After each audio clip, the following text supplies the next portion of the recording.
Mabuting balita ng Panginoon ayon kay San Mateo.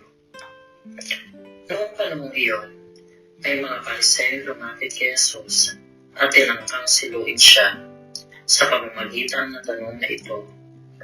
Naaayon ba sa kautusan na hiwalayan ng lalaki ang kanyang asawa sa kahit anong kadahilanan?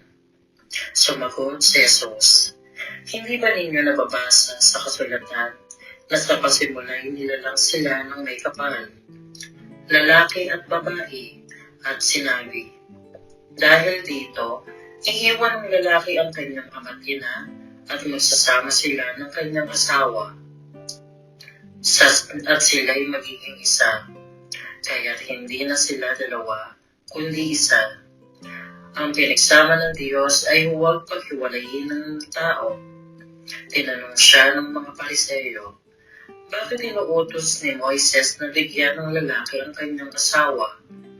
Nakasulatan sa pag-iwalay bago hiwalayan iyon.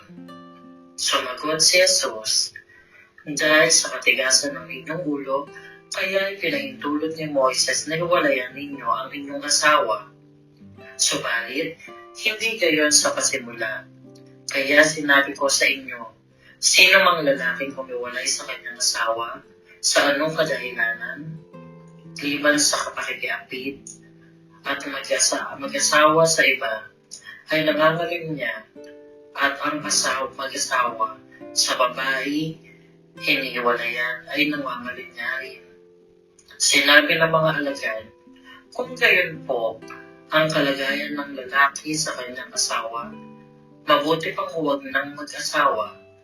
Sumagot si Jesus, hindi lahat ay nakakatanggap ng simulaing iyan, kundi yaon lamang pinagkaloob ng Diyos, sapagkat may ibang dahilan kung bakit may mga lalaking hindi makapag-asawa.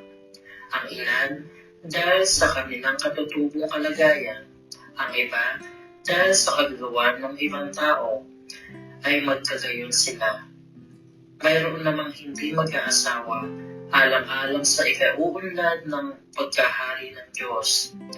Ang makakatanggap ng simulaing iyon ito ay tumanggap nito. Ang mabuting balita ng Panginoon.